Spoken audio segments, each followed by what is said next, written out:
Miking করে সংসার চালাচ্ছেন দৃষ্টিহীন কোরআনে হাফেজ আসাদ মিয়া। সেই সাথে প্রতিবন্ধকতাকে পুঁজি না করে মাইকিং করে সংসার চালাচ্ছেন আরেক প্রতিবন্ধী আক্তার হোসেন। দুজন প্রতিবন্ধীর এই অদম্য এগিয়ে চলাকে সাহসী পদক্ষেপ মনে করছেন এলাকাবাসী। দুনিয়াটা ছায়া দেখতে পারে নাই, কোরআনের অক্ষরও দেখতে পারে নাই। হুজুরে আমাকে একটি একটি আয়াত করে বলেছে, আমি শুনিয়া এই এমনিভাবে 27 পারা কোরআন হেফজ আল্লাহ পাক রাব্বুল আলামিন। ওনারা আসলেই ব্যতিক্রমধর্মী। তারা ছোটকাল থেকেই যে সংগ্রাম করে বড় হচ্ছে এবং ভিক্ষাবৃত্তি ভালো না, তারা এটা সমাজে খুব ভালোভাবে প্রতিষ্ঠিত করেছে। গাজীপুর কাপাসিয়া উপজেলার টোক ইউনিয়নের সুলতানপুর গ্রামের দুই প্রতিবন্ধী ব্যক্তি মোহাম্মদ আক্তার হোসেন ও আসাদ মিয়া দেখিয়েছেন কিভাবে অদম্য ইচ্ছাশক্তি আর পরিশ্রম দিয়ে জীবনের প্রতিকূলতাকে জয় করা যায়। ভিক্ষার পথ বেছে না নিয়ে তারা বেছে নিয়েছেন সম্মানের জীবন। মাইকিং করে সংসার চালাচ্ছেন আত্মমর্যাদার সঙ্গে। সানবিট সব দিবে সামাল। সানবিট ম্যাজিক প্রেস ডিশওয়াশিং এর মাথা ঘোরানো সলিউশন।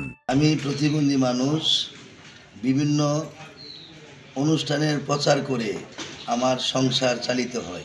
আমি একজন অন্ধ, আমার দুটি চোখ অন্ধ, দুনিয়াটা ছায়া দেখতে পারে নাই।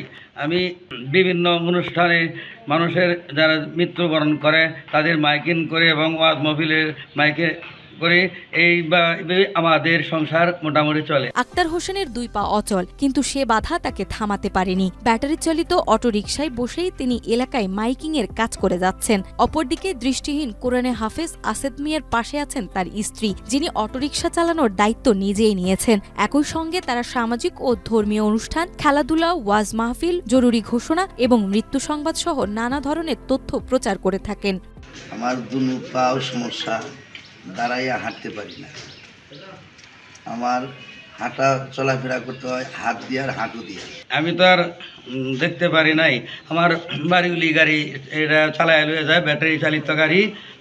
এইভাবে আমার দিন আল্লাহর রহমত চলে। কোনো তথ্য লিখে দিলে কিংবা একবার শুনিয়ে দিলে তারা সেটি সঠিকভাবে পরিষ্কার ভাষায় মাইকে প্রচার করতে সক্ষম। এই বিনিময়ে যা অর্থ উপার্জন হয় তাই দিয়েই গড়ে তুলেছেন তাদের ছোট্ট সংসার।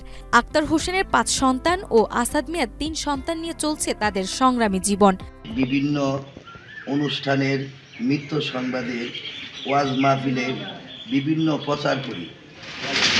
হাতে মানুষে আমাকে যাহা হাদিয়া দেয় তাহা নিয়ে আমার সংসার চালিত হয়।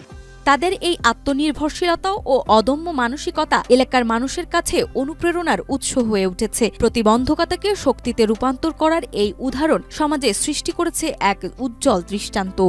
আক্তার মিয়া এবং ওনারা আমার ওয়ার্ডের প্রতিবন্ধী একটা গাড়ির মধ্যে মাইক সেট ভাড়া নিয়ে সে প্রচার করার পর যে হাদিয়াটা পায়, এটি নিয়ে তার জীবনযাপন, তার ছেলে মেয়ে এবং লেখাপড়া সম্পূর্ণ সে পরিচালিত করে। ভিক্ষাবৃত্তির দিকে না ঝুঁকে তারা এই যে সমাজের এই পরিশ্রম করে বড় হয়ে অক্ষম হয়েও তারা সংসার চালাচ্ছে। অদম্য এই মানুষগুলোর সাহসী পদক্ষেপে দূর হোক ভিক্ষাবৃত্তি, সগর্বে মাথা উঁচু করে বাঁচুক প্রতিটি মানুষ।